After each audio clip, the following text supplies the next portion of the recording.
right. Good morning, everybody. Good evening to those in the Asian zone, and good night for those who are still sleeping and gonna watch us a little bit later on. It's a pleasure to be back here. Today we're gonna have a very special company. It's been my buddy during the whole week. He's helping the interviews, and he's doing so much. It's gonna be a pleasure to have you, Victor Bakke. Victor, good morning. Hello, hello, good morning. Exciting to be here, isn't it? Yeah, It's you a lot couldn't. of amazing bowlers. The talent is shining all around, and the scoring is keep going up, up, up, and higher and higher. Pretty soon we're gonna have to make the games a little shorter. Maybe go down to 9 frames. Otherwise, they're gonna make us look real bad to those of us who don't really score that high. Stats right now, we have Finland still on top after a 218 game at the beginning. He managed to win that game. Robin Ilomar is sitting comfy in the second place. He also had the 214 game, 30 pins bonus as he made it. Then we have a strong beginning on the morning. It looks like he had a very good coffee in Norway. Matthias, he shot 253, won his game. We have Blake from Australia sitting down in the fourth place. And if we look down at the cat at the moment, it's going to be Malta is going to be on the top 8 with 21-17 pins. That's putting him ahead. Let me see, 31 and 17. That's 48 pins ahead of the cut, but we still have 5.5 games to go, plus the bonuses. I think we can expect to see a lot of moving up and down still. What do you think, buddy? Oh yeah, for sure. We've seen scores going up and down, and you see, for example, Czech Republic had a 168 game in the last one, and that can lose you up to 105th. Absolutely. If you that's the things that's happening in the lanes. They thought they were not that simple at the beginning, but the pattern turned out not to be so tough. And you have some friction on the outside. As soon as you have some friction on the outside, you can get a little bit more comfy. You know you can miss, and the ball's still gonna come back to you. And we could say there's a little bit less of room to the left of the target, or we should say inside the target for those who bowl lefty or back up.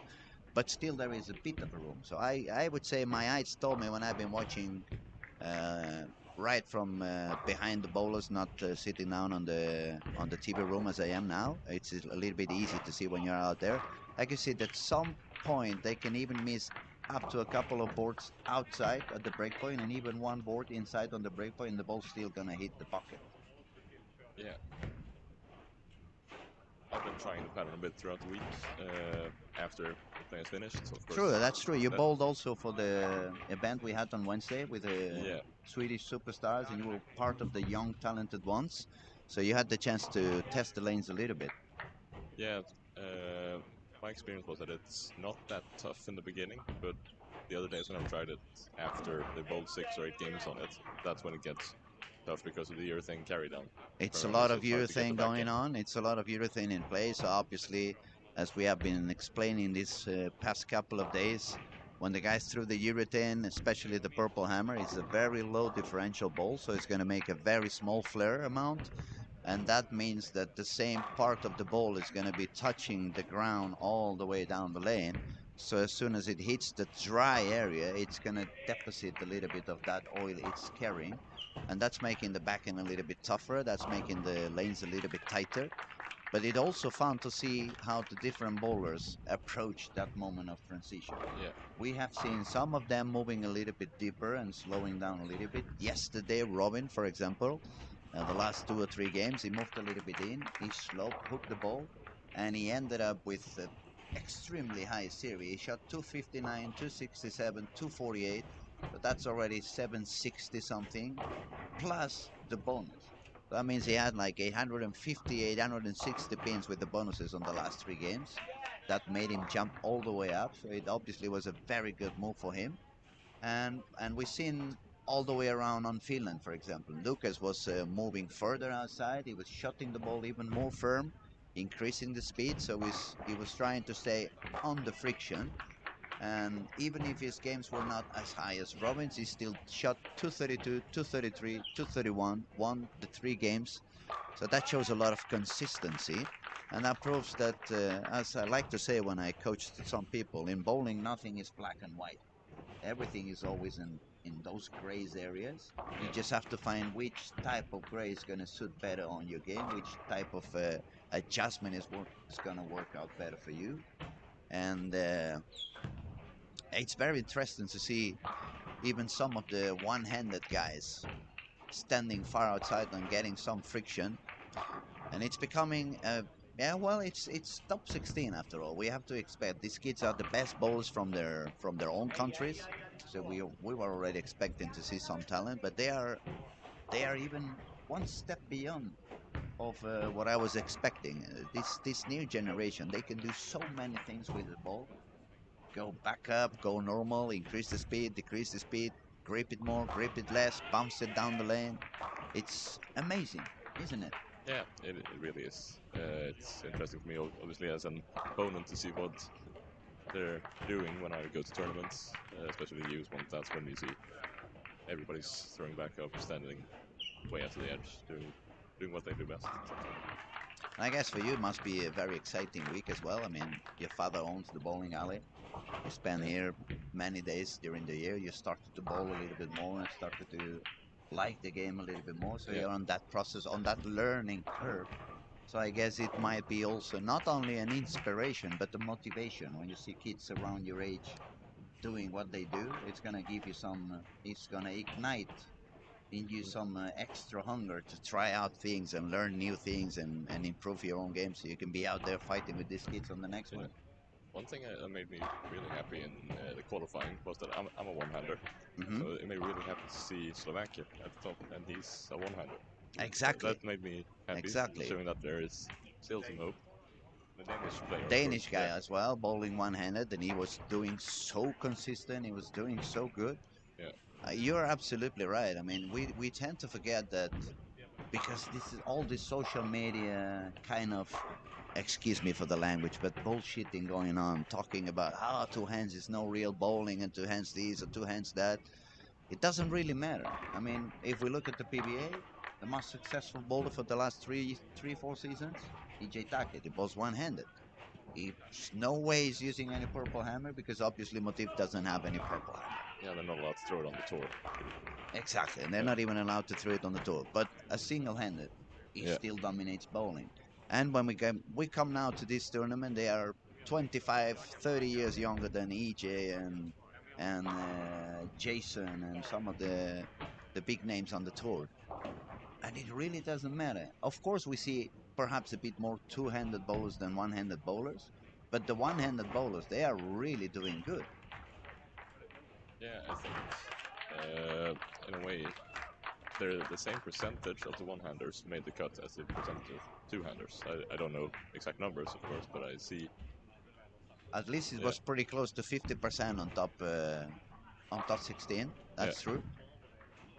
And the only thing we can see a little bit difference from the 3 days on the qualifying round to the round robin is now there is only one bowler per lane instead of two bowlers per lane. So that affects the transition a little bit different. But today we may see something a little bit or slightly different from yesterday as well, since they get a better idea on what's going to happen when it's only one bowler per lane. I've seen now on the warm-up, I was running throughout the racks, and I could see some of the bowlers went for even more grit today on the ball. They gave even more surface, and they tried to get, or perhaps create a little bit of area at the very beginning of the warm-up. Not sure that's the smartest thing to do on this format, because after all, you just bowl one game there, and then you move to the next pair, and then to the next pair, and then to the next pair. So it's not that you're going to be able to use that area you created on the warm-up during the day. It's just going to last for one game, and maybe you're going to make it actually easy for somebody else is coming right after you over there.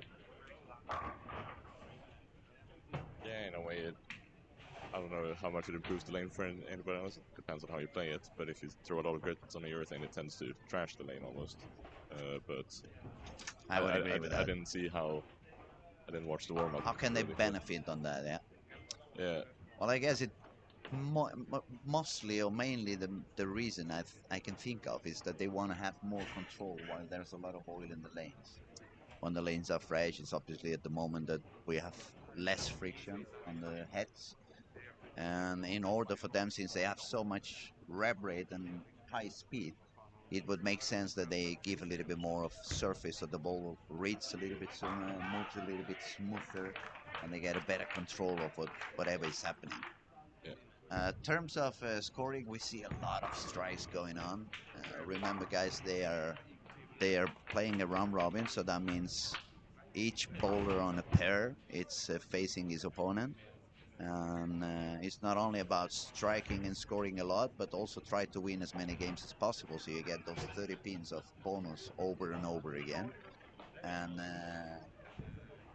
what I can say for now, we have on lane 3 and 4, it was Lucas. He shot 216. He won by 4 pins. Lucas is the Finnish guy. He's still on the top. He's leading on the top. Then when I look at lane 5 and 6, it was a 216 against 191 for Estonia. Excuse me. Lane 7, 8, if we have Denmark's gonna manage to win the first game on the day. And it's a game of 212 plus the bonus. That's gonna give him a little push-up. Then unbelievable, Matthias shot 228 again, Norway, and he's gonna lose again. He's losing so many games by bowling so high. I mean, Matthias is currently at 242.6 average, scratch average, out of, let me count, 1, 2, 3, 4, 5, 6, 7, 8, 9, 10 games, and he only won 4 of them. Yeah, he's lost with a 244, a 227, 248, and a 268, and a 192. And now he just shot 228 and lost again. Yeah. I mean, he has to be so upset that everyone's scoring high against him. On the other hand, we could say that he's doing so good. He looks so strong, so consistent, so powerful that the opponents, when they get to him, is like, ooh, this is the guy I have to beat. Yeah. So maybe that's what's happening to Matthias, but he's bowling unbelievable. Robin lost 214 against 244. Then we have a high game also for Michael Aaron, 236 against 217, and Hassan just shot 257. So he's probably going to move a little bit up. Cubate, he was a little bit far away from the cut now at the moment. It's 70 pins, he was short to the cut, but with the 257 plus the bonus, it's going to probably jump up closer to whatever the cut was. Yeah, Australia got into second place after that game. Blake, Yeah, and overtook Robin. And I think Malta fell out of the cut. I don't really know who went in. Might have been Estonia. Estonia, I think it was the guy that jumped back in with a 246 plus 30 in the bonus. Yeah. And but if you look at the bonuses, I mean, it's unbelievable. Actually, the guy with the highest average is sitting on the 4th place. That's Matthias with 241.1. But on bonuses, he's got only 120 pins. And if we look at Finland, it's 270 pins. So it's 150 pins on bonuses. Yeah, and that's because Lucas has only lost 1 game. Even though he's been averaging currently about 2.5 pins lower than Matthias. Than Matthias, yeah. Yeah. Amazing scoring anyway. I mean, every single guy on the top 8 is above 220 average. That tells you a lot. That tells you how the bowling has been evolving and how no longer you can win anything by bowling 225.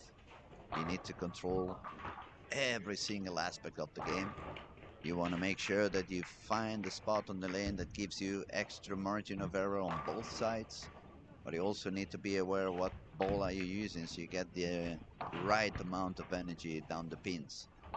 We spoke yesterday with Robert Andersson, Swedish coach, former Swedish Team Sweden superstar, and he was actually commenting that for these kids, it's very usual that they have 2 or 3 of the same balls with a very similar layout, and what they actually do is just change the surface on them. So whenever one stops working, they just jump to the next one. Yeah, when the lane chain starts to kick in a bit. That's impressive. Alright, Estonia seems to be feeling comfortable now. It's going to be an interesting game on lane 3 and 4. He just shot 246, but the body language, that's one of the things as I grow older, I tend to see not only how the ball looks, not only how the reaction is creating on the lane, but also the body language of the bowler. It's going to tell you a lot. Is he confident? He's not confident. So for the young ones there watching us and listening to whatever we are saying, if you're facing a match or you're facing an opponent on a step ladder or a round robin or whatever it may be, if you're not so sure what's going on, you can pay attention also to their body language. That's going to tell you, okay, now I need to concentrate even more, or I can relax, because even if he had the strike, his body language is telling me he doesn't really know what goes on, or she doesn't really know what's going on. As you can see, it's a lot of aspects you can control in the game of bowling.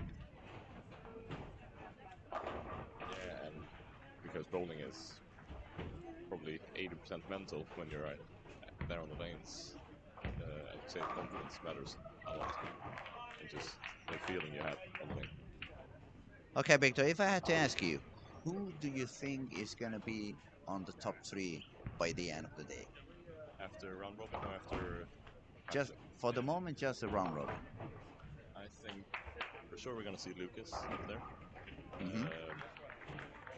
And yeah, I actually think we'll see the current top 3 stay, the current top 3, with Lucas, Lane from Australia, and Robin too.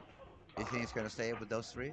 Yeah, because maybe Matthias could overtake Robin if he gets lucky with some wins for once. It's going to be very tight. I mean, I really have to say that Matthias is impressive. Yeah. He's super strong. He's got a lot of speed, a lot of power. He has a huge control on his wrist. He has been doing some of the warm-up today, hooking the ball normal, and he looked as beautiful as the way he's bowling. He has decided to bowl on the left side of the lane all day long, all week long, we should say. He's been bowling back up, and he's shooting now on lane 5, and he gets his second. Oh no, he didn't get the messenger this time. Just got the 7 pin over there. But the amount of reps he produces and the speed of the ball, it makes it look so easy. It makes me even want to try the ball 2 hands again. Even knowing my speed is never gonna get up there. Yeah. But it makes it seem so simple. Yeah. Actually, when you look at him bowling, you feel like he's bowling on a house shot. He makes so many pocket shots, so many strikes. You think like, yeah, he's bowling on a very easy pattern. Yeah, It's not that it is that easy, but he is that good. Yep. He's managing to take the ball to the pocket every time, and I mean, I've tried throwing back a ball just for fun. Sometimes it hurts my wrist, of course, but I think the hardest thing is just keeping the speed and the revs, and more importantly, the accuracy of throwing the ball the wrong way, or the opposite. Yeah, Let's say the opposite way. Yeah. I mean, there's no rights or wrongs anymore. Yeah. If something we have learned with the pass of the time is that the game is evolving and is allowing you to do a lot more things that you were allowed to do back in the days.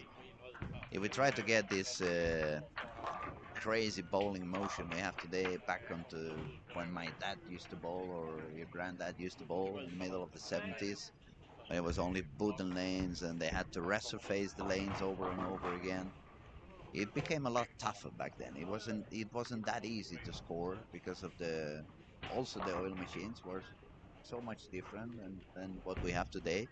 The patterns were pretty much flat all over the place, and yeah, I mean it's a complete new game if we compare it to what the guys did 40, 50 years ago.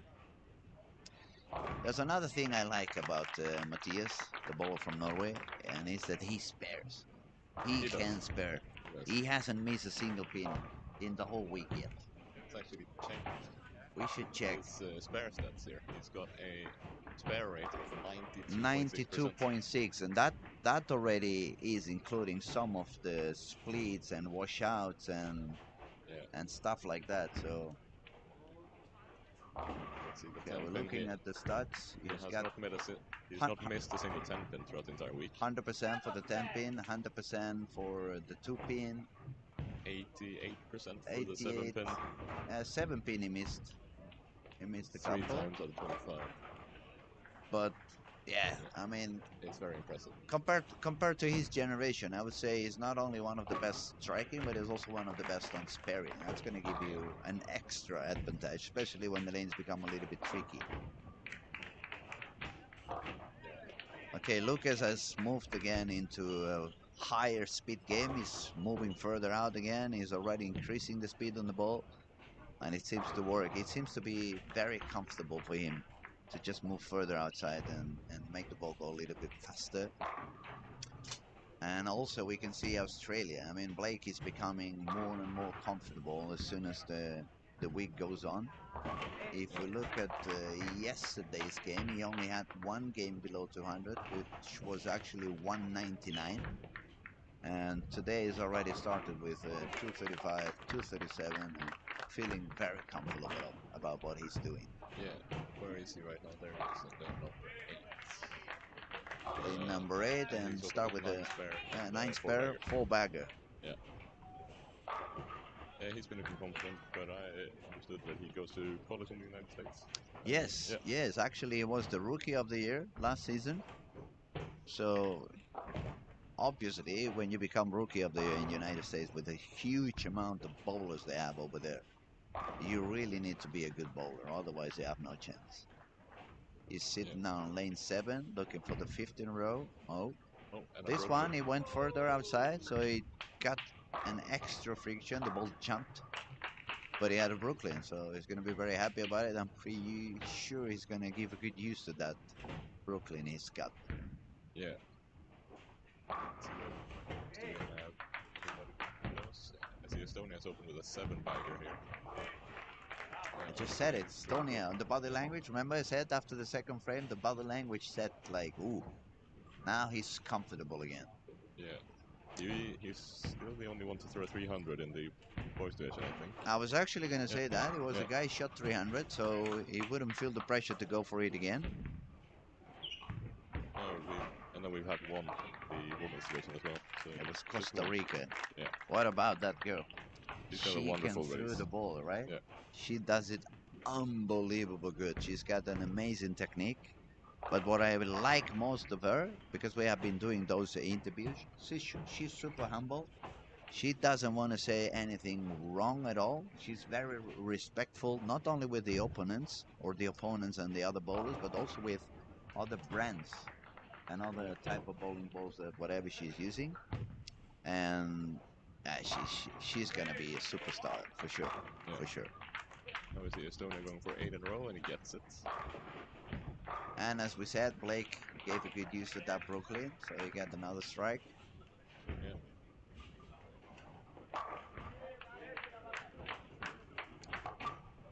Okay, let's see. At the moment, the lanes are becoming a little bit smoother. It's lane 13 and 14. They are not scoring that high over there.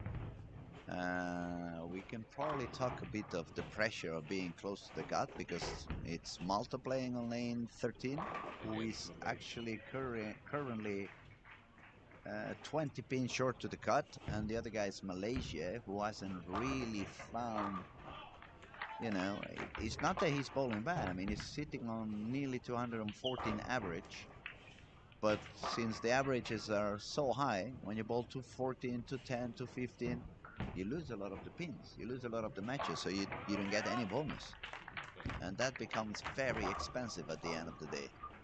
If you look at the numbers, it's actually only, I say, 100 pins outside the cuts, and with 5 games to go, including this one, that's not impossible. No, absolutely. I mean, 100 pins, you can get them back with the bonuses. Even at the very last game, you can manage to jump up. Yeah. But of course, they want to start doing it the sooner the better, so they don't have to suffer that much or put so much pressure into them at the very end. Okay, it's getting interesting. We got Stonian with front 9. Is he going to make the second one? What do you think? That would be cool, yeah? Go back home and, you know what? I made 2 perfect games on a World Youth Cup. Yeah. That's something he's going to be able to explain to his family for the rest of his life. Sure. So, pretty clear the cuts for the time being. Yeah, absolutely. He's already won the match because allowing to 68, 210. He can make about 210 because he had a couple of low carries after spares. Yeah. Makes that spare as well. It's fun that you make 210 and we say it's going to be a low game. And we have a buddy coming into the office. bringing bringing some goodies. Now maybe you don't have any breakfast left when you come back into the room. Okay, Estonia lane 3 looking for the number 10. Oh, it was a bit spin. It was a bit spin. You saw the release. You see now how he did it as well. He did the hand like, oh, I spinned it a little bit too much. Yeah. It was a good shot. It was on the right line. It was on the right target. Just the hand position was slightly more on the side. Let's get it down quite far. Yeah, exactly. The ball initially. went a little bit further down, and the pin action wasn't as good as he was expecting it. It's a bit different. Wait. Try to make that. See. 236. 236, and if Blake misses, it's going to be on the 215, and it's going to be forced to double, actually. Yeah. If the other one strikes out. Oh, we were talking about spraying. That's what happened with Estonia. 9 in a row, then you leave the 10 pin, and you miss it by half the lane. He's not going to be happy about that.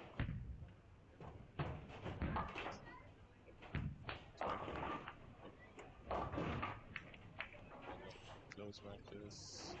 We see on 9 and 10, Denmark and Singapore. Yes, it is. Yeah. Yes, it is. We're working 6 in a row now. 7. And 8 square. And actually, they are sitting on places 5 and 6. So whoever wins this one is going to kind of slide a little bit away from the other one. I think 8 pins ahead of Denmark. Oh, that's right. I didn't see it. I didn't see it. There were a few jumps in score. Still, because the effective back score is 330 instead of 300.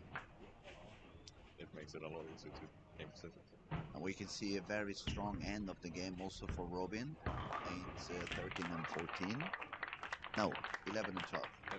11 and 12. Shot 237 with the last 6 strikes to win the match.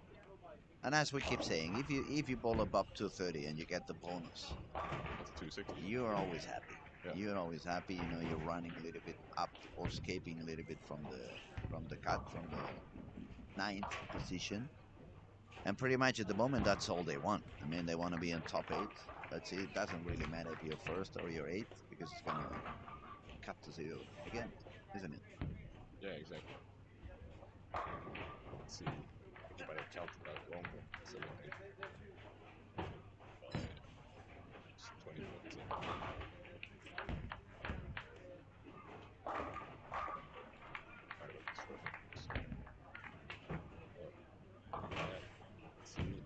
Sweden is going to beat Estonia.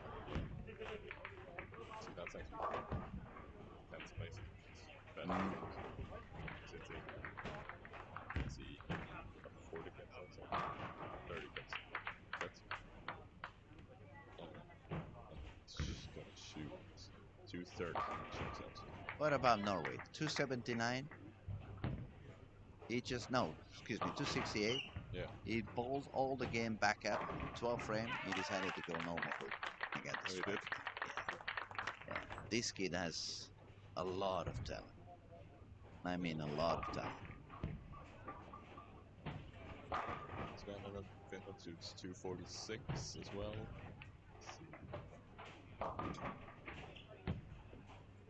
Scores. Well, Singapore and Denmark are pretty tight at the moment. Looks like they're both going for a 240 game. And they are only one pin, one from the other. So it's still not decided who's going to take the bonus.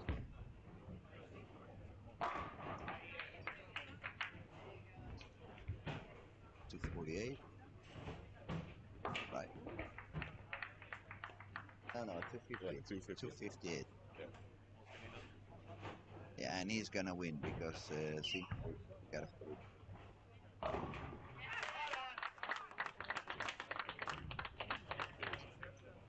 250 against 230 plus the bonus. Denmark and Singapore super tight on the 5th and 6th place. Maybe even drop down to 6 and 7.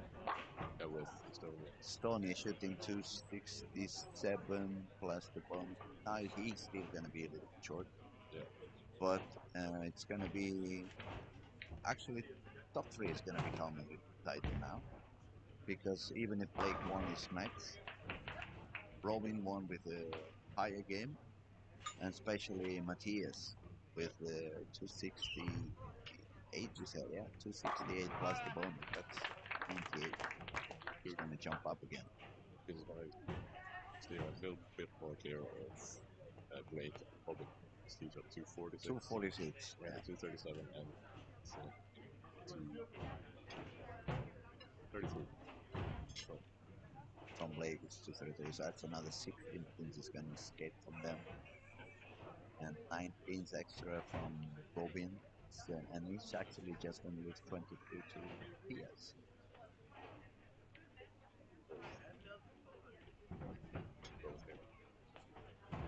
But they are super tight. Yeah, look at that. 28-29 for Matthias, 28-25 for Blake, and 25-06 for Robin. And if we look at Robin, not a single game below 200. Not even one.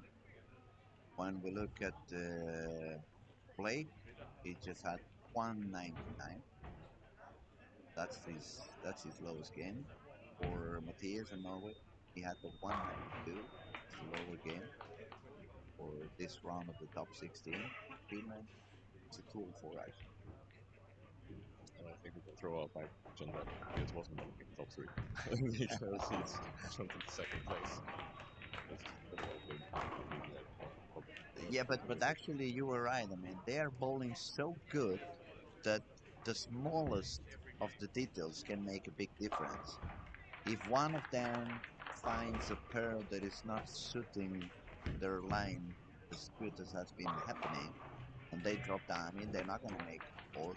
We don't expect them to make any lower games because, as we just said, the lowest game for those 4 guys was a 192. So probably they're going to keep on striking even if they find a little bit of a tougher pattern, or tougher pair. But if you make a bad game and you don't take the bonus and the other ones find a good pair and they go for 250, 260 with the bonus, then all of a sudden you are 9 pins short to any of those. We need more if they've played against each other yet. That's going to effectively be a 60 pin. Yeah, You're still 30. absolutely.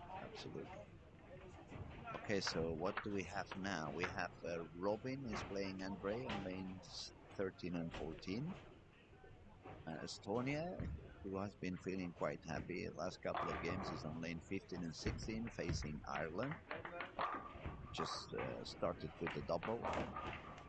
Then we have Malta that dropped down a little bit from the cut. It's 30 pins down the cut. Czech Republic is only 5 pins from the cut, which is currently New Zealand, Petite with 25-46. That's 100 pins jump then from the 8th position to the 7th position. And we have, 4 games to go? 3, yeah, that's 4 games to go. It's a lot of things that still can happen. So maybe everybody from Sweden and upwards for top 4, they're the only ones that are completely safe, I would say. Yeah, top 4 they are 250 pins ahead to the cut, so they are happily comfy out there. Singapore is nearly 200. Shouldn't be bad. He hasn't had any game below 200 either. And if you look at Denmark, it's also 160 pins above the cut. And he only had one game of 185, which was actually game number 1 today. After that, he shot 210 and 260. So, I mean, when you see the scores, the scratch scores, top 7 is above 226, and then it's when we go down to the 8th place, New Zealand is 215, and Czech Republic is 220, Malta is 217. So we could say those 3 are pretty close in terms of average, and the bonuses can make a big difference on these last 4 games. Actually, even Wales probably got almost there. 60 pins. Got it. Kuwait has a chance, but if you ask me for what I'm seeing, I don't see him bowling as consistent as some of the guys above him. So if we were on Las Vegas and I had to bet, uh, he's a nice guy. Don't take me wrong, and a great bowler. It's just that I don't see him, at least at the moment, performing as consistent as some of the guys we see on the top.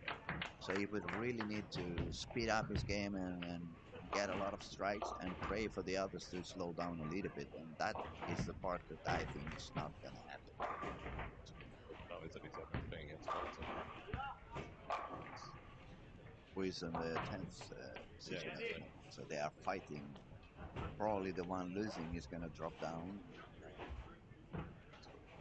3 games to go, but still mentally you start to put some pressure on yourself, and it's not easy.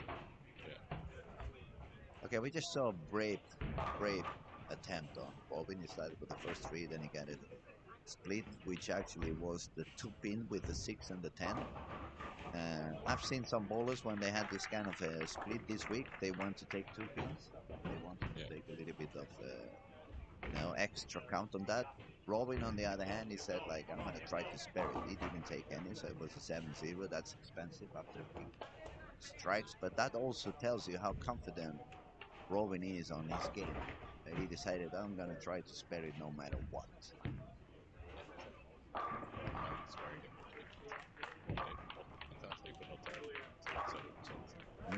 The strike rate, though, is quite impressive. 62.9.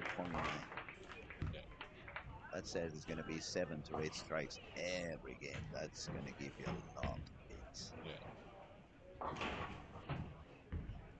Okay, let's see how things are going. Lucas, the current leader, started with the front 4 already. So he's going to be happy to be up there and to stay up there. Then let's see, we have Matthias double spare double on lane 3 and 4, which is one of the tough pairs. So he's probably happy about that as well. Singapore and Zealand.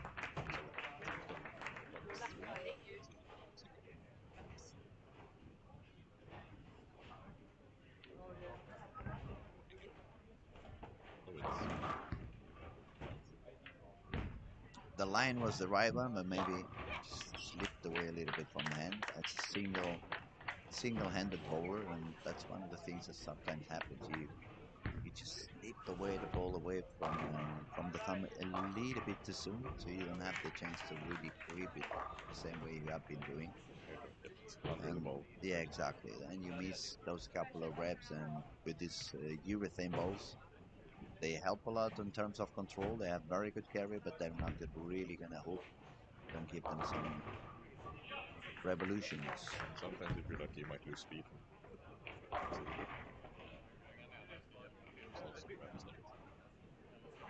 Okay, where do we have Slovakia? He was the leader during the whole week. He bowled unbelievable, but since the round robin began, he felt like he lost a little bit the rhythm he's got. I would say the cause, or the main cause for that happening, is that Slovakia was bowling a little bit deeper than everybody else during the week. And since now it's only 1 bowler per lane and not 2 bowlers per lane, the lane is not opening up fast enough for him. It seems to be traveling through the oil a little bit more than he was doing on the first 3 days.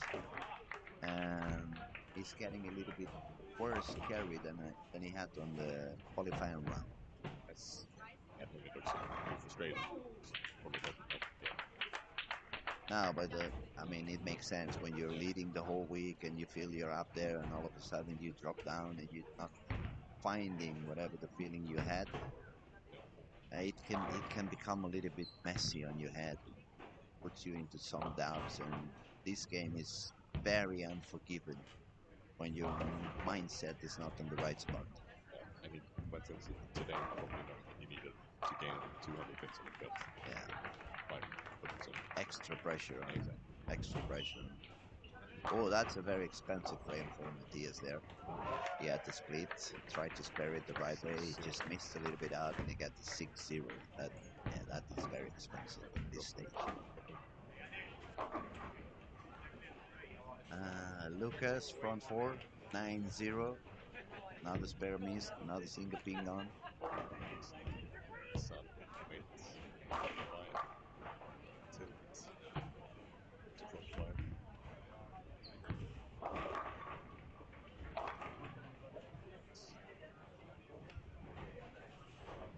Well, we have Rowan with Turkey, 7-0 Turkey. Now he had a soft end. But then, there we go with Stoney missing the single pin again. Guys on single pins, you strike like machines, but you spell like broken machines. Oh, 5 pin. 5 pin. Oi, oi, oi. 5 pin with a messenger. How about that? And for some reason, the machine just It looked like it was re-racked. I think it was shaking a bit, so you might have just put it down. They're gonna Yeah, put that up again. they're gonna have to fix that and correct it. Yeah.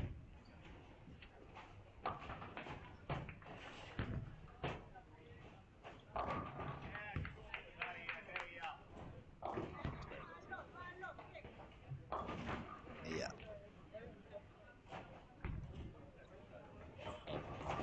14. Now it's also a very interesting moment if you guys are watching and changing from lane to lane. I would suggest to go to lane 5 and 6, not because they are striking a lot.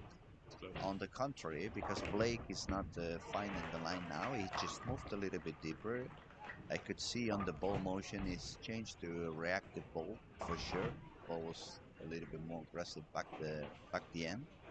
He didn't really get it back into the deep pocket. It was pretty light on the pocket.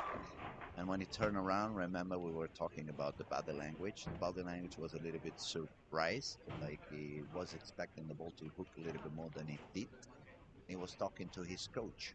So it's one of those moments that you can learn what the best bowlers, even if they are young ones, what the best bowlers decide to do and how they fight against that transition and what type of movements and ball decision and ball changes they're gonna make. I mean, the more you guys learn about the game and understand about the game, the easier it's gonna become for you to do those changes later on your own. That match. This is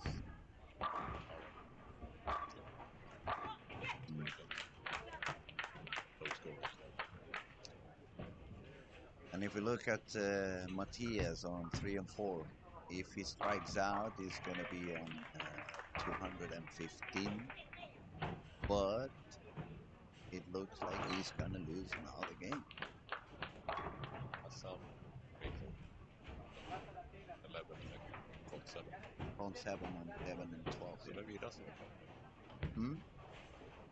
Okay, that was Blake on lane 5. He didn't send the ball as far out as he did on lane 6. But the language was a lot more happy. The game, the frame again.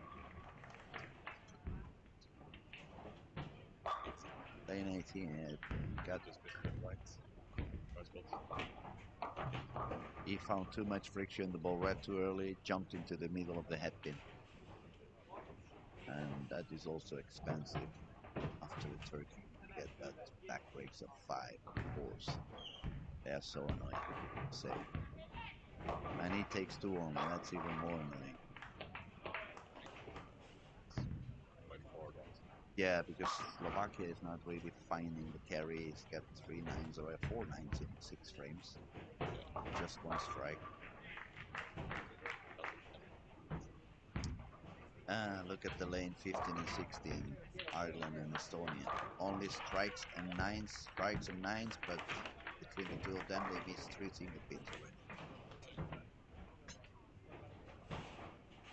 Maybe I'm gonna start doing some coaching on how to spare you guys. It's very simple. I think we all it's youth players. Well, we spoke a little bit about it yesterday with Albert, and also we spoke a little bit with Jesper a couple of days ago that it would be probably beneficial, especially on this age, if they had the chance to bowl more often, real tough patterns, a little bit more flat patterns, so they wouldn't strike that match. They would start to understand how important it is to really take every single spare because, yeah, I mean, it's becoming popular to have easy patterns or high scoring patterns because it always looks better on TV and that kind of stuff. But it's not always easy patterns. Sometimes it's tough patterns, and then you don't strike that much. You make only 3 or 4 strikes per game. That means you're gonna have to spare 6 times. And unless you are really good at sparing, you're gonna drop so many things. You're gonna have zero chances to be up on the top. Yeah, I think I try to practice as much and tougher patterns as I can. I'm playing on the PBA Sweden. The regional, yeah. Yeah, it's been pretty tough, but it really does make you feel like. It makes you a better bowler, absolutely. I mean, the easier the pattern and the more room you have to miss, the less you focus on the target. When your brain gets used to look at a very big area down the lane and if I put it somewhere in there, it's going to be easy. I see it today on some of the coaches. Some of the bowlers I coach worldwide.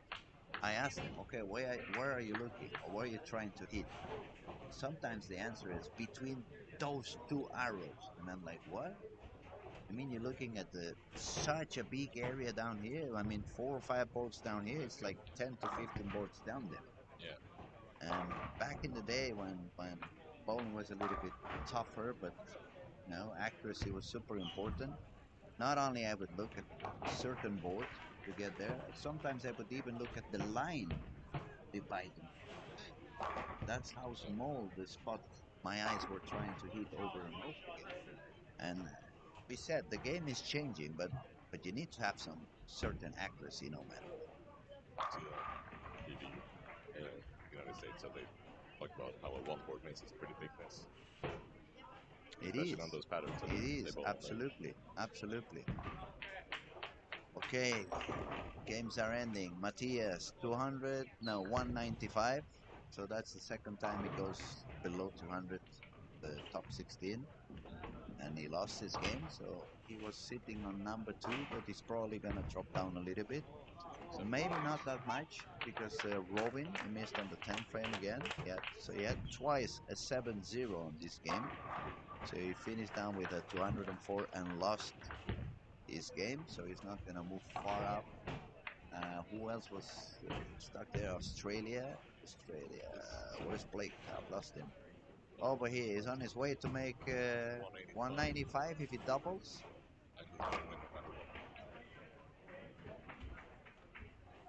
He's going to be happy because that bonus is going to keep him on the 200 that Robin has, 10 pins more than Matthias.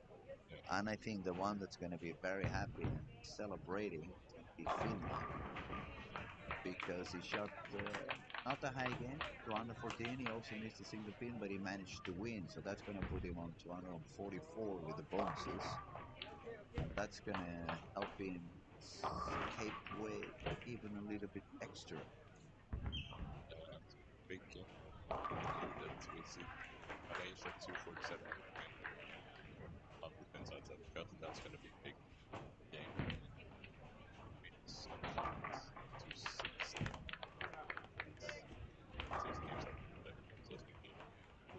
Giving him a chance. Yeah, the cut is going to be a little bit tighter.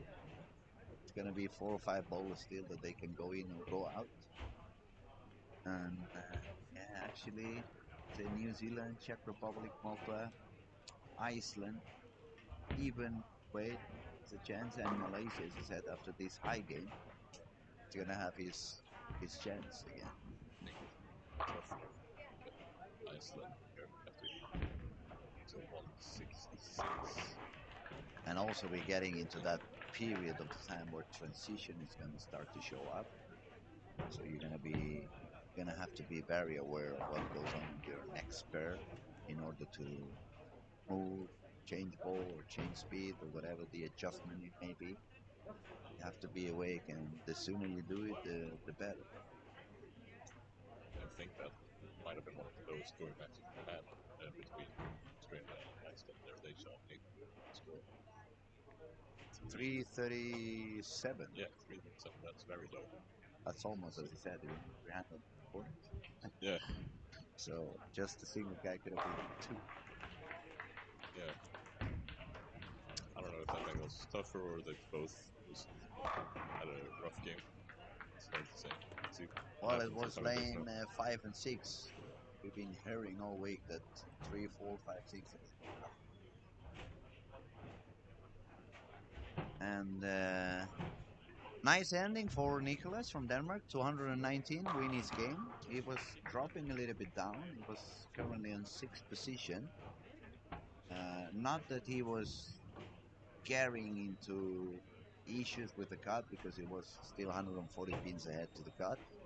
But to make it to 20 and take the bonus is going to make him even a little bit more relaxed for the last couple of games. 2 games to go, right?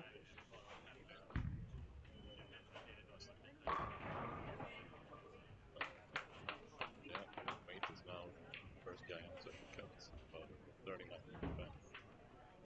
Looking behind him. See the game has not been yet.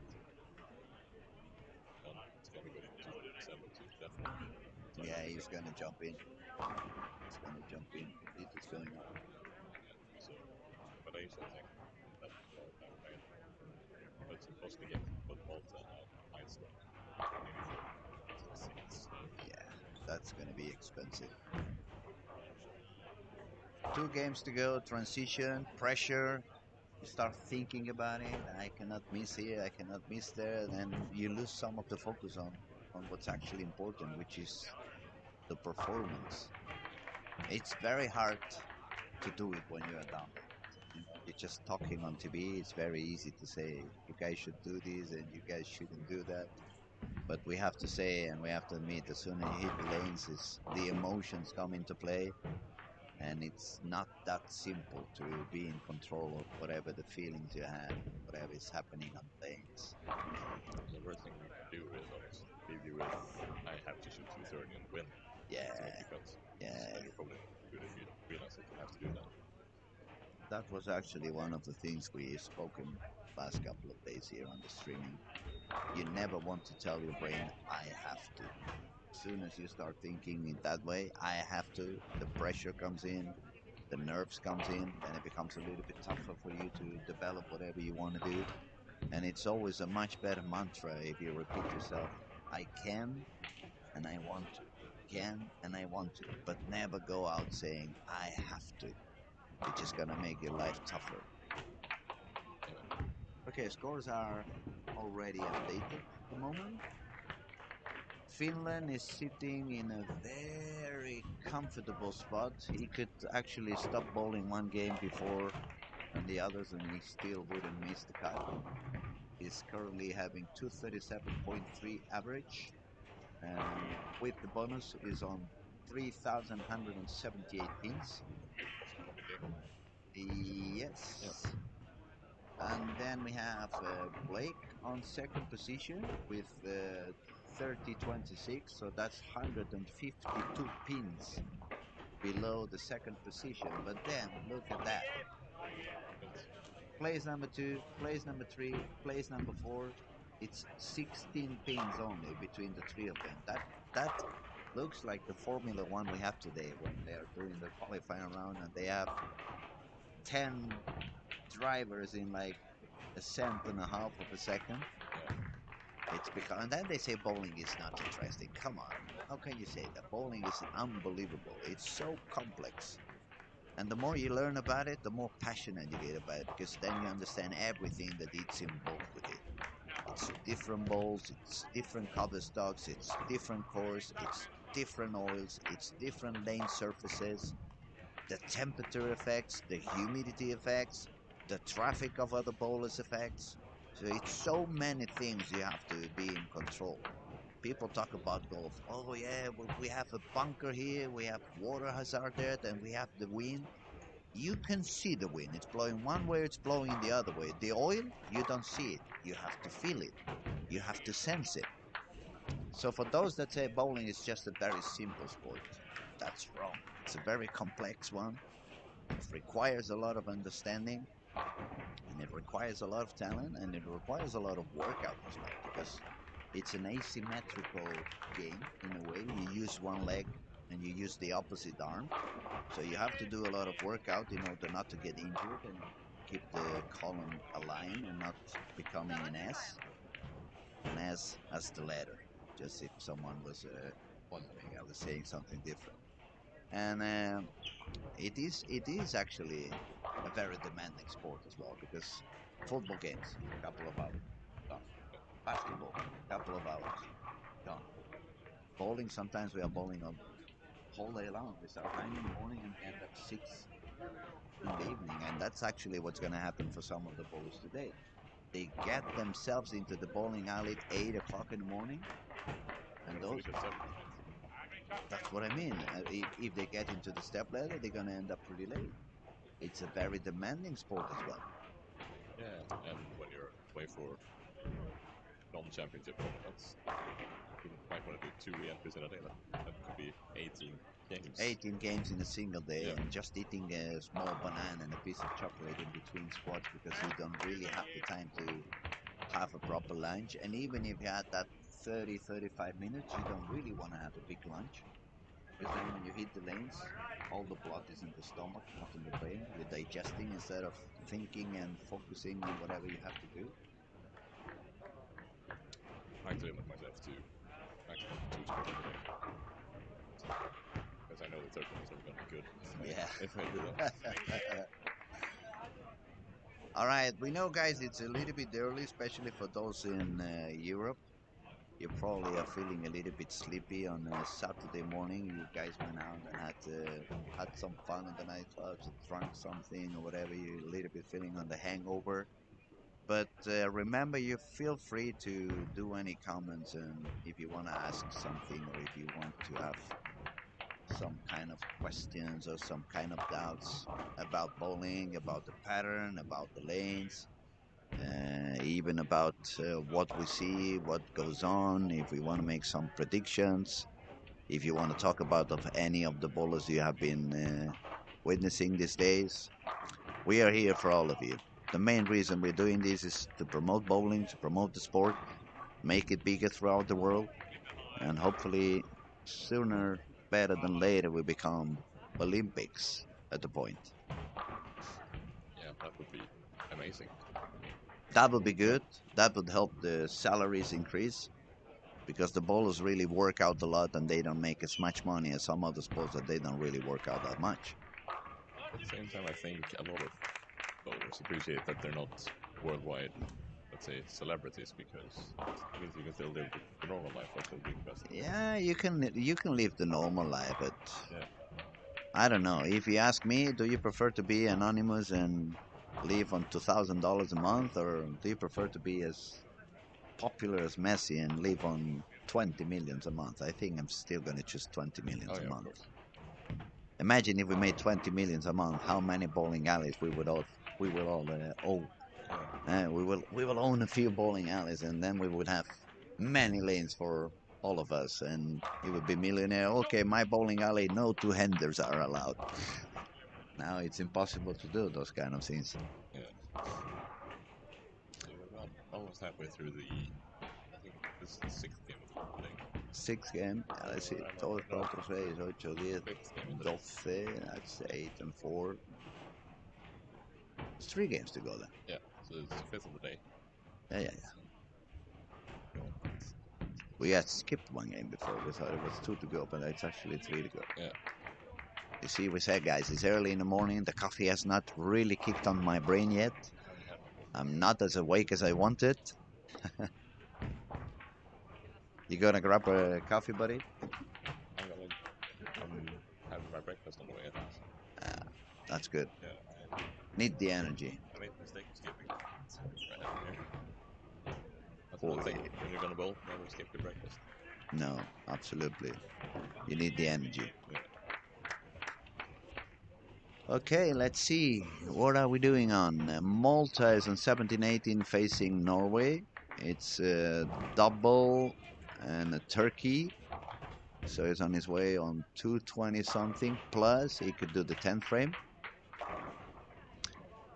Oh, that's a very important 9-pin falling down for Matthias, because otherwise he would be in trouble. He actually going to need to be striking out again. He's probably going to make 250 again. and he may lose the game again. Yeah, because Nicholas. I mean, he's still a little bit ahead, 6 pins ahead at the moment on this game, but what are the odds that you keep bowling 240, 250, 240, 250, and you lost? I mean, he lost more games than he won, didn't he? Yes, he's won. Let's One, see, two, three, five. four, 5 games he's won, and we have bowled 12 games so far. Yeah. So he won 5 and he lost 7 at the 239.5 average. Yeah. And some of his losses have been even bigger than his wins. Yeah, it's impressive. We're surely gonna have to ask him, what did you do to the other guys that they hate you so much, and you don't manage to really win the games no matter how high you go. Oh, he was lucky here. Look at the 10th frame. Both of them got a big split, Yeah. but He's gonna get away with that. he's gonna get away with that. Yeah. He dropped that, but let's see if he makes top 3, and I can ask him later on because right before they made the warm up, I had to chat with him for a little while, and we were actually talking about it. How is it possible that you both such high games and keep losing? And Robert yesterday made a joke at the very last game when he shot 268 and lost.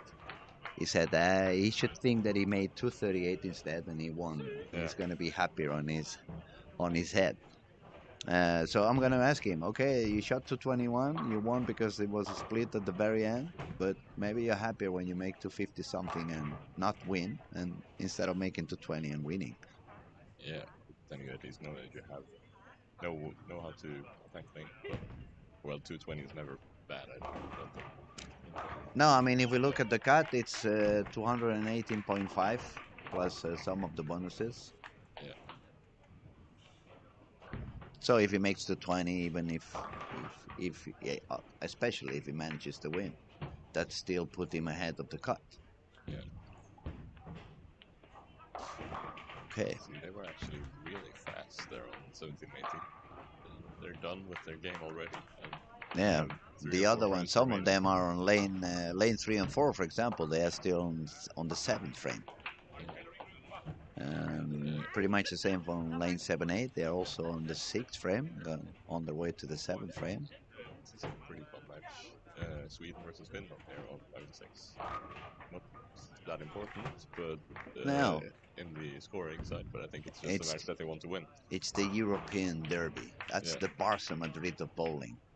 When Finland and Sweden are facing each other, it's the same thing with hockey and some other sports, right? Yeah. You guys have like a big fight once with the others. Yeah. Yeah, you can see it's a bit like as the derbies in football. Although it's just a one-game match, but I think Robin wants to win this.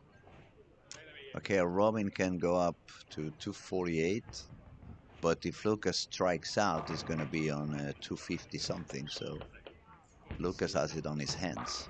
He get the first one. Cruising Mm.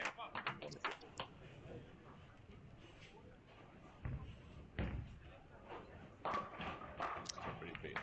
Right there. I was going to say Malaysia shot 247 on the last game to get only, well, still a bit far from the cut. It's still 97 pins. It's doable. But he's working on a way to a 270 game, and if he manages to get the bonus, that's going to be a big jump as well. Since New Zealand, where is New Zealand? It's on lane 3 and 4. He's got a lot of 9 pins over there. He's got 208 is the pace as well. And he's striking 238, but he has a lot of single pins. That means the carry is not working that good for him. It's in ball here. And let's see how he does. He's also another very, very talented bowler. We have seen him going from one side to the other. We have seen him bowling back up as well. So he's managing to do a lot of things with the balls. No, that was a perfect strike, just to shut me down. So you say I'm not having a good carry, I'm going to make the perfect one. I could see the ball splitting the 8 and 9 in the pocket. So that was a terrific shot.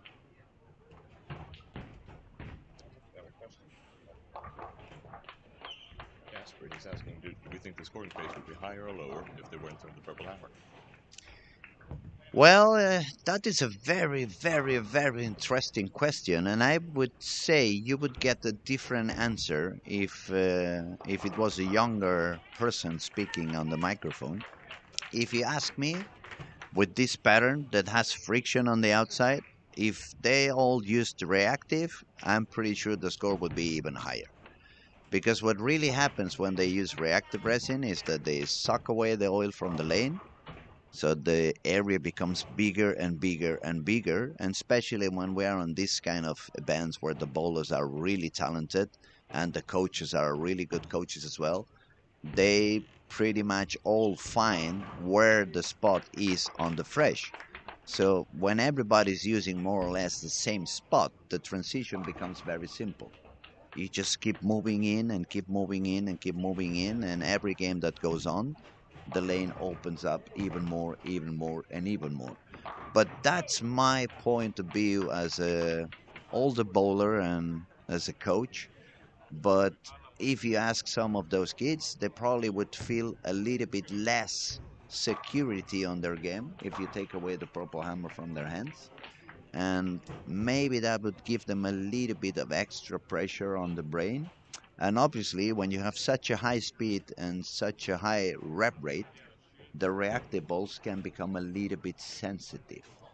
But in terms of how the lane would go, the lane would definitely become easier for 90% of the bowlers in the planet if they all use reactive instead of just using the urethane.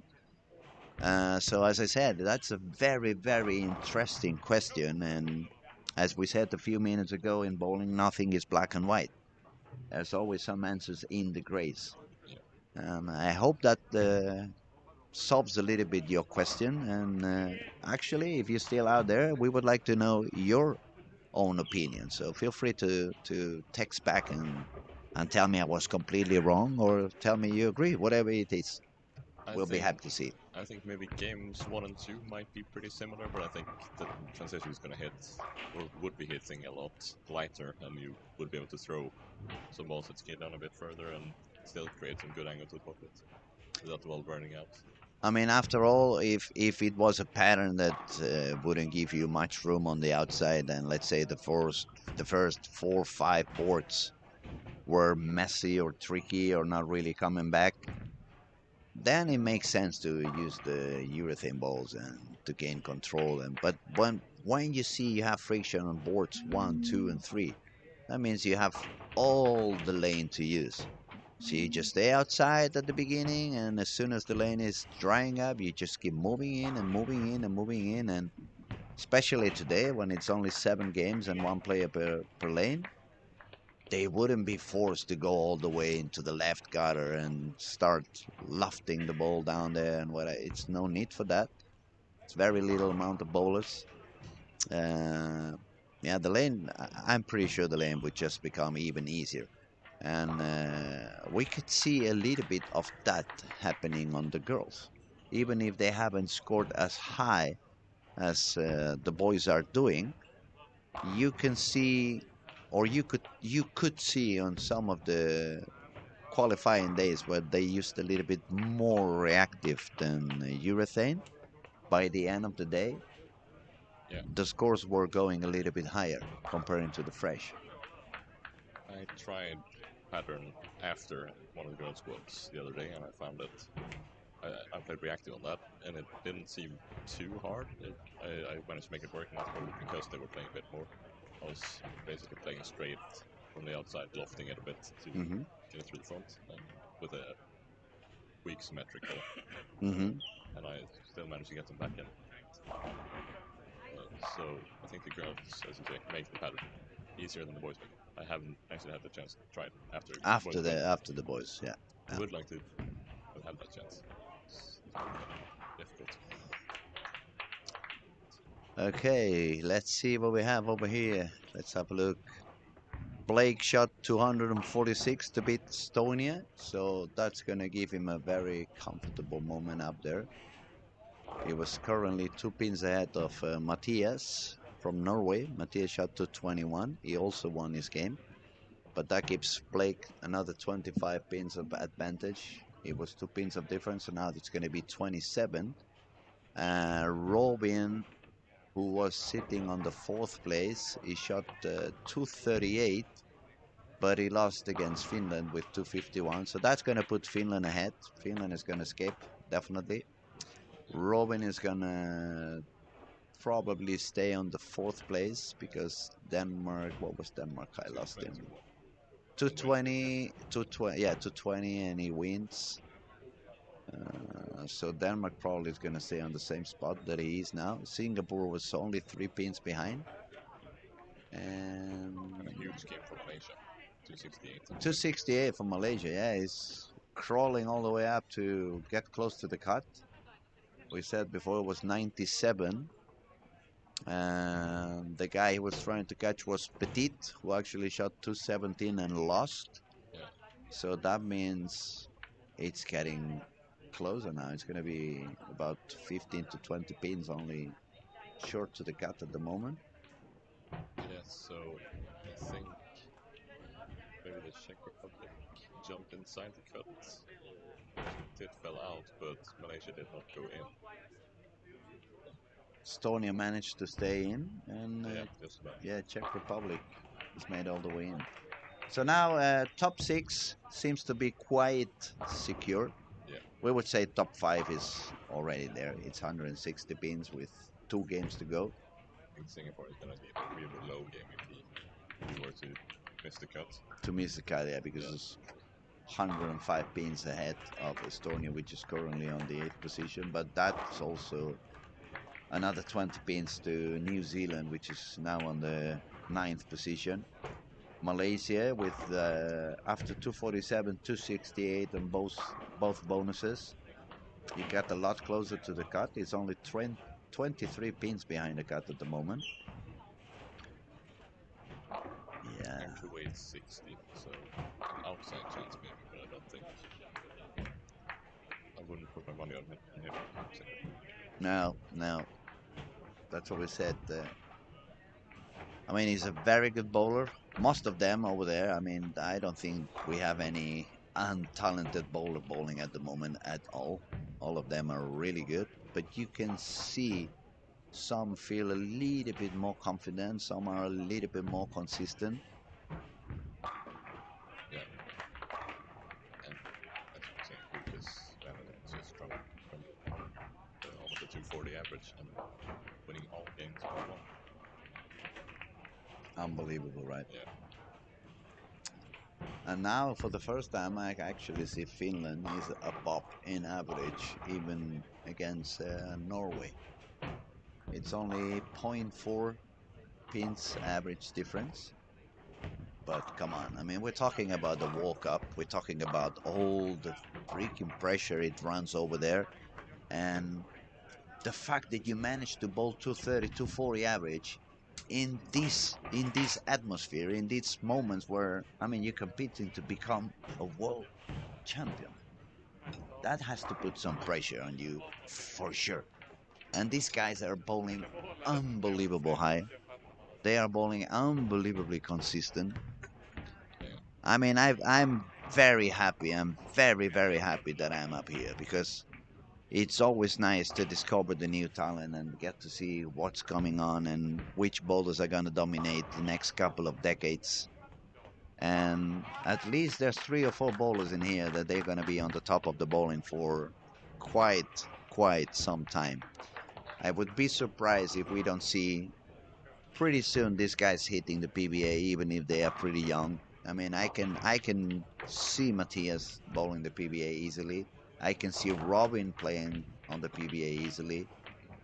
Ben, obviously, Blake, obviously, is going to be bowling. He's already in the United States, so he's going to jump up into the PBA pretty soon. And I think Lucas already could go out there and do some pain as well. Microphone is having some problems. Yeah. I think it's working now. If the mixer in the stream is to be believed. But hello. So was I talking to my own then? Yeah, maybe. I've been talking to myself for a while. Well, thankfully, I'm a very funny person, and I have a very easy ability to answer to myself. So if you guys haven't heard me for a while and I was talking on my own, don't worry, you haven't missed anything. Nothing interesting I have said in the last 20 minutes. Yeah, I, I think should be. You can always blame it on the DJ. He made the wrong connections and the wrong cable connections. Yeah, yeah, yeah. Hello, hello. If you haven't heard me before. Okay, so if you haven't heard Victor before, you could hear him like far away, is because his microphone seemed to be had some kind of an issue. And if you heard him very low, it's because he's not standing in front of my own microphone. He has his own microphone, and you could hear him a little bit lower because he's sitting half a meter away from my own microphone. So, but hopefully now you guys can hear us properly. And yeah, I mean, we're not the stars anyway. The main thing is what's going on the lanes, and I must say, what's going on the lanes is mesmerizing. We have again Matthias now on lane 13 and 14, front five. Let's see, we have Rovins. It's playing on lane 7 and 8. He's got double, 9 spare double. Estonia, again, is starting with the front four. Yeah, And we have another Scandinavian derby. That one is not that much of a derby. They're not neighbors. They have a bit of a distance between them, but it's we're facing Finland against Denmark yeah. on 11 and 12. One thing I just actually realized is that even if you're safe of the cut, you might want to get as high up as possible to get a better seed in the knockout to get maybe a little less comfortable opponent, maybe because, for example, first place is gonna bowl eighth. Yeah, but then when you get to those stages, I mean, sometimes you've been up there, you've been number one, and then you go bowl on number eight. I had this experience on European Championships, actually, a singles European Championships in I think it was in Greece, 2009, something like that. I managed to lead the squad after all the games, and then it was the top eight thing. And we used the pair on the bowling alley that we haven't used during the rest of the week. Unfortunately, the right lane hooked a little bit too much for me, and it was the times that we had the double pattern. We had the long pattern and the short pattern. And since I really love to bowl outside, and I was on the top seat, I decided to bowl short, long, short. Actually, I shot 190 on the short, 270 on the long, and another game of 190 on the short. So I was out of the tournament. And sometimes it doesn't really matter how high you get into the final because, yeah, it's too many things happening around. So Yeah, the one thing you have to make sure is just to keep advancing on the cut. That's the only thing that yeah, really matters. Go on, make it onto top eight. Doesn't matter if you first or last, but make it into the next step and the next stage, and then just bowl your best and wish for the best to happen. And it can happen. You can bowl. I mean, we have been talking about it about Norway, for example. He's been losing a lot of games with 240, 250, 268. He lost the game with a 268. yeah. You don't So, want to face I him. mean, if you make 260, 260 and you don't win, you cannot be angry. No, exactly. You did your best. I think when you get to the knockouts, I don't think we're gonna see many matches where the chances are worse or better than 60-40 maybe, or maybe 70-30. No, You're no, never gonna be guaranteed. absolutely, absolutely.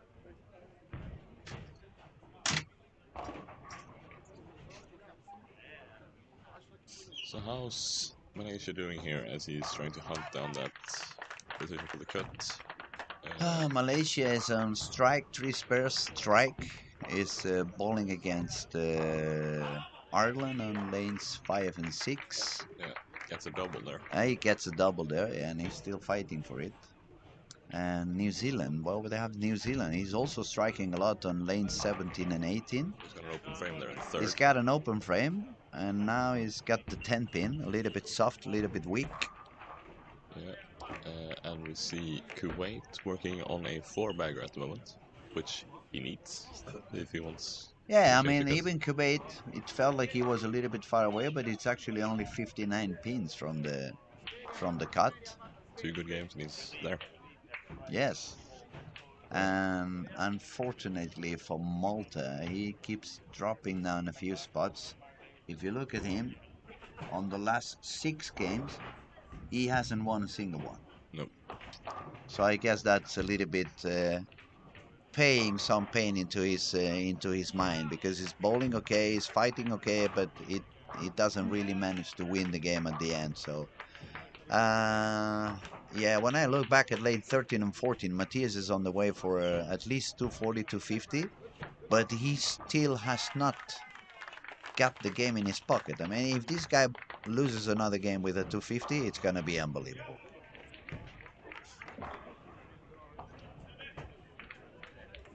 I'm trying to look at some stats here throughout the entire championship.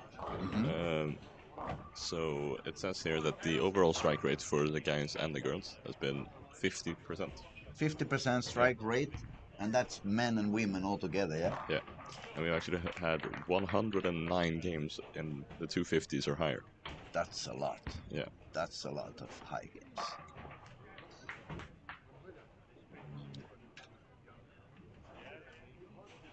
Okay, Robin needs this strike, and he gets it. Yeah.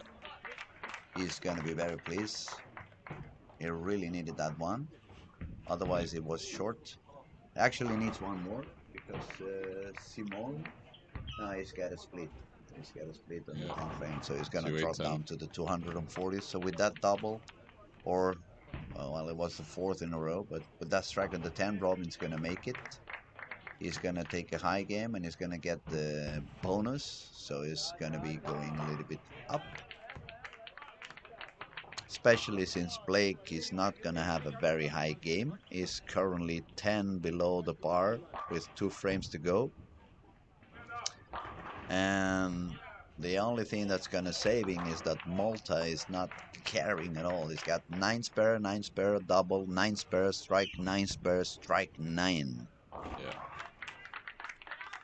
Actually, I'm just noticing now that when we're talking about how close Kuwait could get to the cut, he's actually playing against the current cut, which is Estonia. And they're both shooting really high. And they're both going high, that's true. Yeah. But it does look like Estonia has about a 20-pin lead. Yeah, Estonia is working on the way for a 279, while the other one could shoot 258. Yes. I mean, he still has a chance. He has to strike out and pray for Estonia not to strike on the 10th frame. Yeah, exactly. Yeah, exactly. If Kuwait strikes out, then Estonia is not allowed to strike in the first shot of the 10th. Now we got another single pin for Malta, so 4-pin, so it might have been coming a bit too high. It's gonna put him on 207 if his person strikes, so that opens the door for Blake to strike out and take the bonus. He's got the first one. He needs just one more and 8 pins to secure the bonus. Yeah, and a 10-pin there for Kuwait, so that game is going to go to Estonia. And if we look at Matthias on 13 and 14, the guy from Norway, he almost lost another game with a 250. He shot 254. His opponent is going to shoot 244. So they are really making him work, right? Yeah. They are not allowing an easy win at all. Yeah, he actually won the last one with only a 220, which is yeah, that is his lowest scoring win he's had. That's true. And it's also lower than a lot of his losses he's had. Yeah. Yeah. But 255 to 244, assuming Mikael Aron strikes. Okay, Malaysia. Fighting Ireland. Ireland's got now 4 in a row.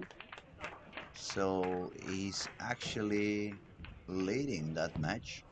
That could be a very expensive lose or lost if Malaysia doesn't accomplish this victory.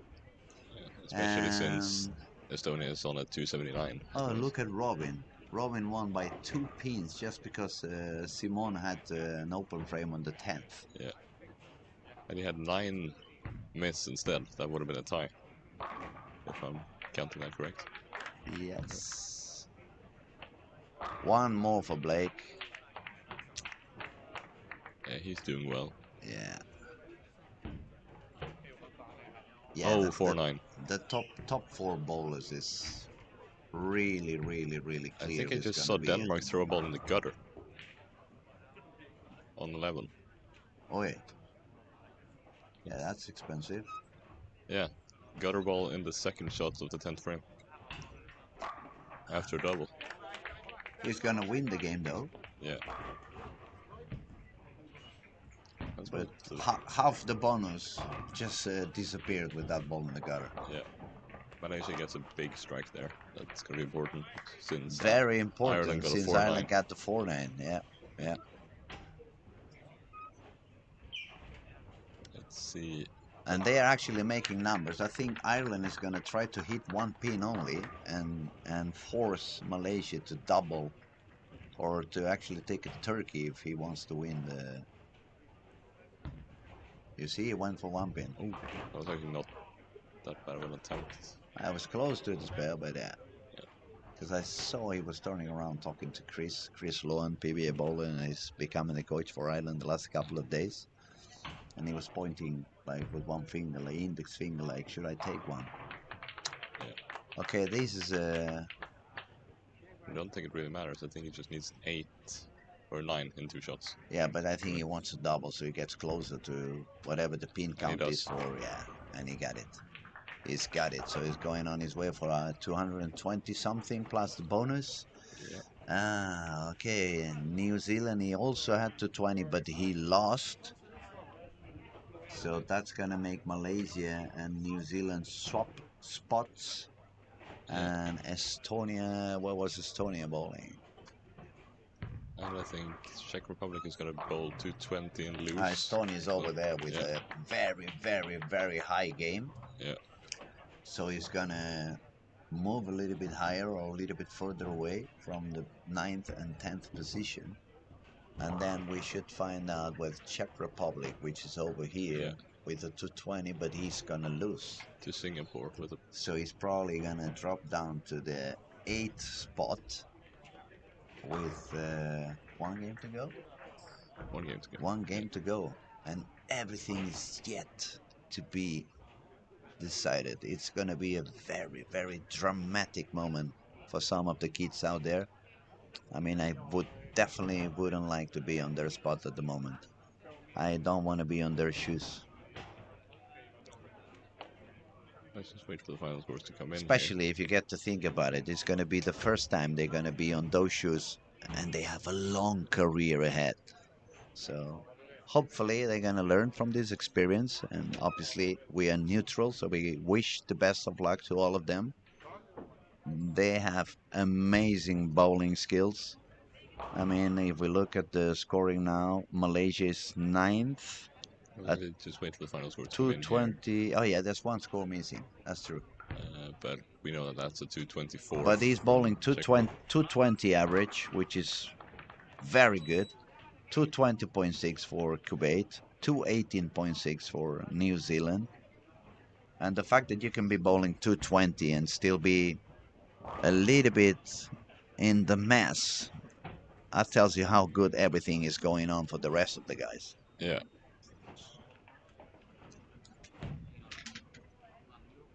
It looks currently like Malaysia is going to be about 12 pins outside the cut, if I'm not completely off. And then we have New Zealand 30 pins outside the cuts at the moment. So it's going to be a important last game. And you have to say Kuwait almost needs to shoot basically 300 here if he's going to grab the final spot. We have to see who they are facing as well. Yeah, and it looks like... Okay, Czech Republic is now in the 8th place. He's gonna bowl on lane 5 and 6, which is not one of the easiest pairs in the house. And he's facing Denmark, who has been doing very who well. has been doing quite consistent during the whole week. So it's not going to be an easy game for Czech Republic in order to stay up there. And it's only 12 pins ahead of Malaysia. Who is playing against Australia, who has been And doing very Malaysia well is today. bowling against Blake. But Malaysia has been bowling pretty high on the last 3 games. Yeah, he's It's working. been on 130 over for the past 3 games. Yeah, 730 in 3 games. That's very good. And Blake's coming off of 3, well, 1 pretty low game, 1 alright game, and 1 good game. Also, Petit still has a chance. Yeah. He's sitting down at, let me see, 31 pins ahead, behind the Czech Republic. Yeah. So basically what he needs So to if do he gets, is win. win and get a high game. Yeah. But he started with an open frame, Where is he? lane 9 and 10, and he's actually facing Robin. And we all know that Robin feels quite comfortable by the end of the squad when he's moving a little bit deeper and slow hooking the ball. For sure.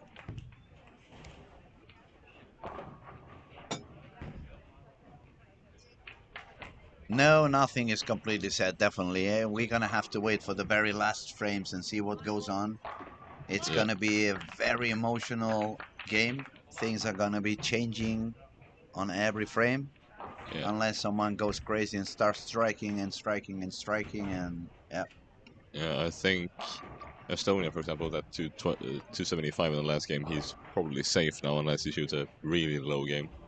Well, he's currently 75 pins ahead of Malaysia. So he shouldn't get himself into any messy situation.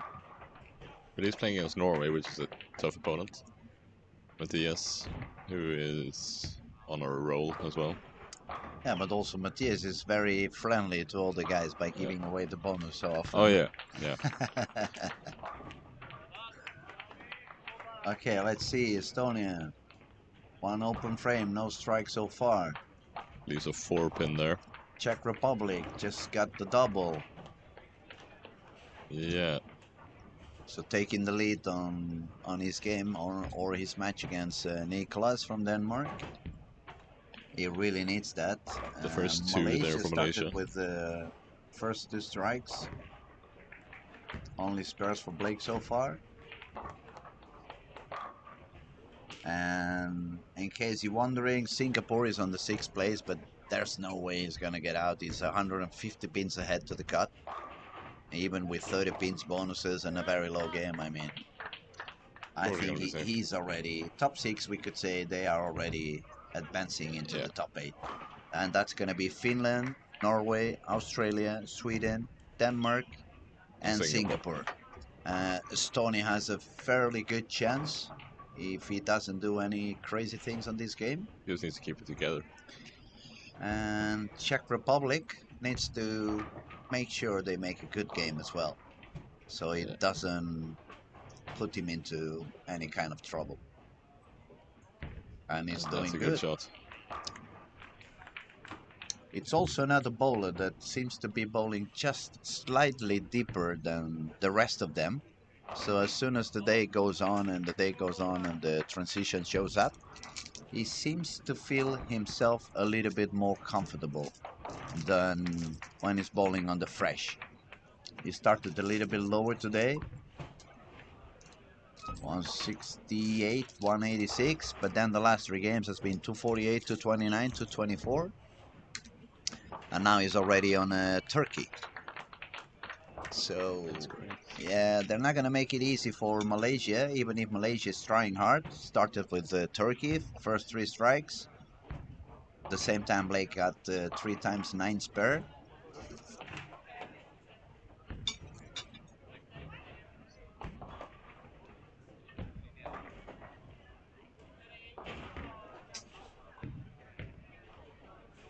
I think we can, unfortunate to say that it's probably over for Kuwait.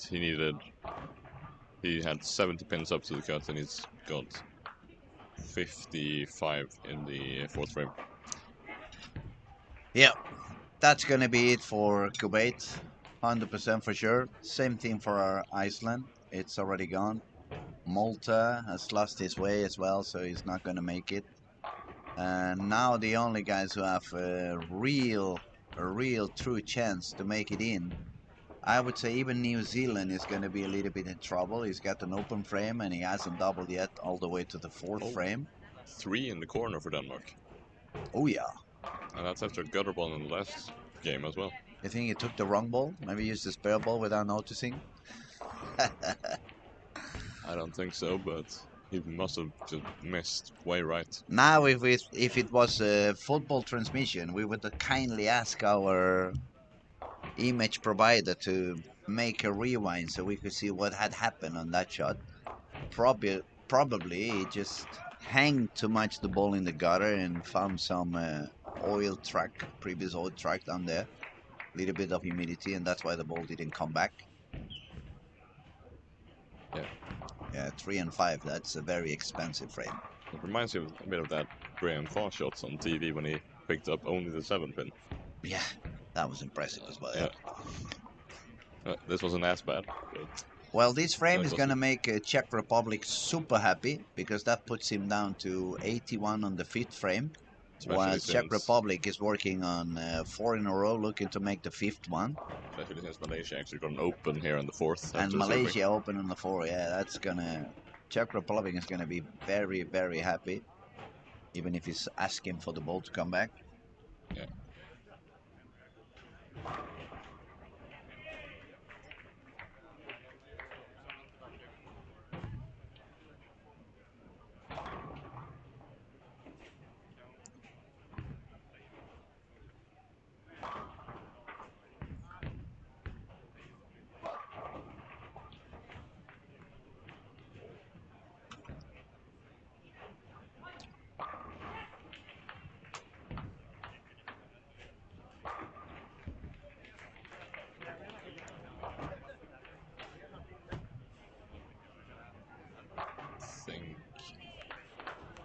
We might have another strike from Czech Republic. Yeah, there we go. We have some comments over there. I can see Hans-Jorn Mortensen says, okay, a lot of these guys are good, but on the PBA they will meet some much more difficult oil patterns. I agree with you. I mean, it's not as simple as most of the amateur bowling patterns we face. But then on the other hand, they are so young and so talented that the brain works in a way that as soon as they start bowling on tougher patterns, they're going to get their eyes trained, they're going to get used to having less room to miss.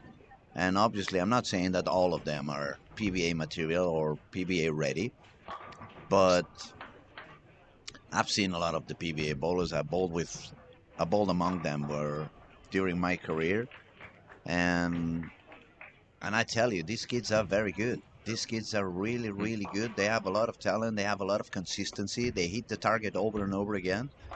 And one of the good things on the PBA, even if the patterns are tougher, you know the patterns right before the season starts. So you can prepare yourself. You can go and practice on the Scorpion, or you can practice on the Chameleon, or whatever the patterns they choose to. And when you are that young, I mean, there's only room for improvement and becoming better and better and better. So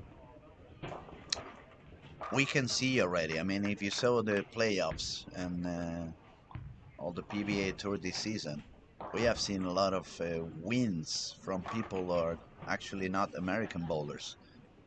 So that proves it's a lot of talent all around the world. It's a lot of talent all around the planet. You can see amazing bowlers in every single country you go. And a little bit like the NBA, I'm expecting the PBA to get even more open in the near future. Bowling has changed a lot since the two hands. There's also one big advantage on becoming a two-hander if you're a bowler from one of those countries that doesn't have that much history on the game. And the thing is that ball drillers, pro shop owners and ball drillers at some countries, unfortunately, they don't have access to as much information as some others. and they're not that good on measuring their hands and measuring your span and making sure how to make the thumb oval and how to give you the right angles or how to make small adjustments for you to release the ball a little bit better. And these guys, as a two-handers, they don't use the thumb anymore. They don't have that issues with spans, and they don't have issues with the gripping feeling. Every ball is gonna feel the same, and not every ball is gonna feel slightly different. And those are also small advantages that bowlers, single-hand bowlers, 20 years ago they did not have. So obviously it's a very interesting topic. It would be hours to talk about it, and we would all have different points of view and valid ways to explain why we see the things the way we see them. I mean, the older we get, the more we understand that it's not about being right. It's about telling your opinion and listening to the other's opinion so you can learn something new as well and become better at whatever you is. And not only bowling, every aspect in life. Do we have any more comments? Because it's quite a few pages we have streaming at the same time. So, Rasmus Dahlin, what are the requirements? How do you qualify for the PBA Tour? I do not follow PBA Pro Bowling that much. Well, you're actually asking the wrong guy, because it's the same thing for me. I don't really follow the PBA that much. I only look at the TV shows when some of my friends are there. If none of my friends is at the TV show, I just don't watch it. And there should be some ruling, but it has kept changing from year to year. So, Victor, you have any idea how the PBA Tour is working now? What are the requirements in order for you to go to the PBA? Yeah, so the main way to get in is obviously through the PTQs that are before every tournament or most of the tournaments. Mm-hmm. Or So it's like a previous round, right? Yeah, Before it's the usually event goes on. like 8 games, for example, and well, it's really hard to get through. There are A maybe bunch of good bowlers maybe trying to 50 make it, bowlers of vying course. for 5 spots, and in 8 games that's pretty hard. Well, another way is obviously the World Series or the USBC Masters. They are a bit more open events, Mm-hmm. which if you perform well there, you get enough PBA Tour points to get into the, I think it's the top 53 from each year that get. You get the exemption for Exactly. the next And season if you win a or the title, rest you of the also season. get that. Mm-hmm. So that's So we could say it resembles yeah, or win the Lucky Larson win the Masters. Lucky Larson, and then you make the spot. And Yeah. that's one of the tournaments you definitely don't want to miss. Yeah. This bowling alley is so welcomely for everybody. Or They are friendly. They have an amazing food. They have always that charisma and party animal kind of atmosphere going on. So it's a lot more than just bowling. It's one of those. It's one of those events you don't want to miss. definitely not. Actually, one more way is to play on the PBA Sweden tour and get, I think it's the top 3 there, and you get a spot in what's called the PBA Tour Trials at the end of the year, where you can qualify to earn one of those spots, which is, for example, what we saw Chris Sloan do last year, where he put in a 4 or 5 bagger in the end to secure his spot on the 25 tour. That's cool. That's really cool. Okay, that's it, right? That was the last game. Yeah. I think we should hide the comments window for a second so we can really have a good view at the scoring and let you know what's really happening. Yeah, it looks like it's going to be the Czech Republic making it through. If I'm Yeah, not Czech Republic. completely wrong. Even if Denmark is pushing very, very hard to try to get Or back on that game. actually, maybe I'm wrong there because Malaysia might be winning and he might be losing. Depends on what happens now. Ooh, Oh, what a strike for Denmark with the 2-pin fall in front. Yeah. He can go all the way to 231.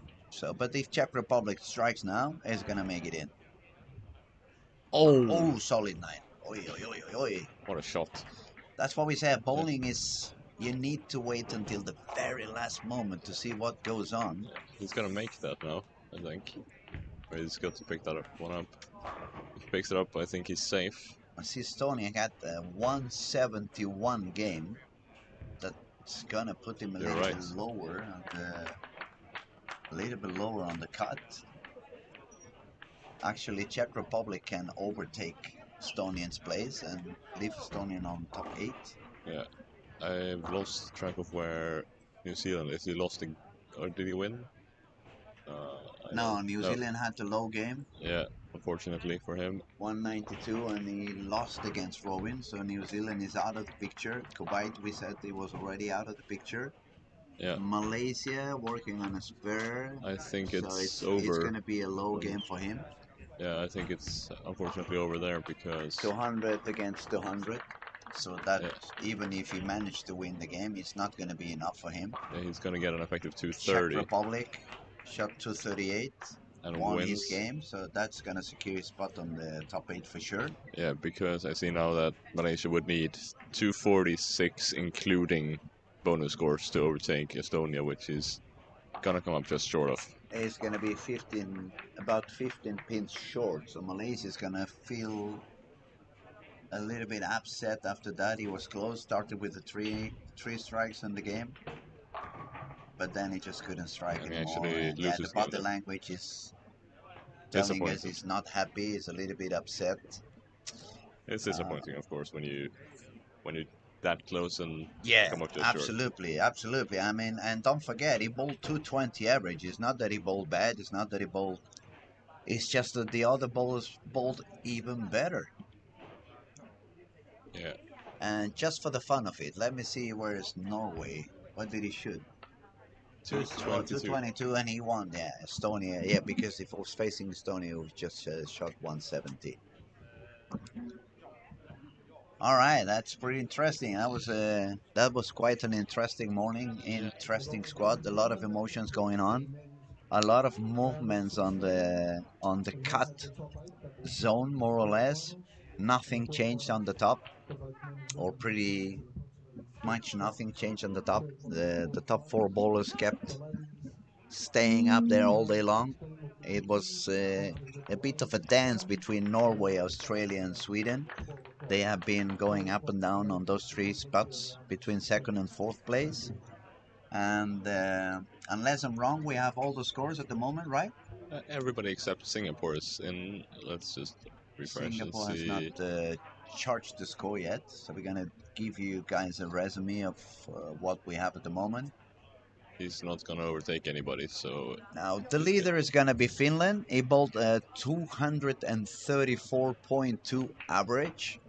Amazingly, he lost the last couple of games. He shot just 206, 206. He probably relaxed himself. He was like, why should I waste any more energy? I'm already on the top, and I'm going to need the energy later on in the day. Norway, 238.1 average. He was by far the highest average on this round. Then we have Blake on the 3rd position with 225.5 average, but 390 pins in bonus, and that was actually the difference. That's why he's sitting above Robin from Sweden. Robin bowled 230.1 average. He's got 300 pins on bonuses, so he ended up at the 4th place with 37.51. Denmark's going to be sitting on the 5th place, 36.97. Then we got Singapore, Czech Republic, and Estonia. Those are the 8 guys that are going to fight later on to become the new Youth World Cup winner. I hope you guys are having a lot of fun. We're going to take a small break now so we can have a cup of coffee and go quickly take the interview to the top 3 bowlers. And we'll be back as soon as possible with the Kill Squad. Good day, everybody. Everybody.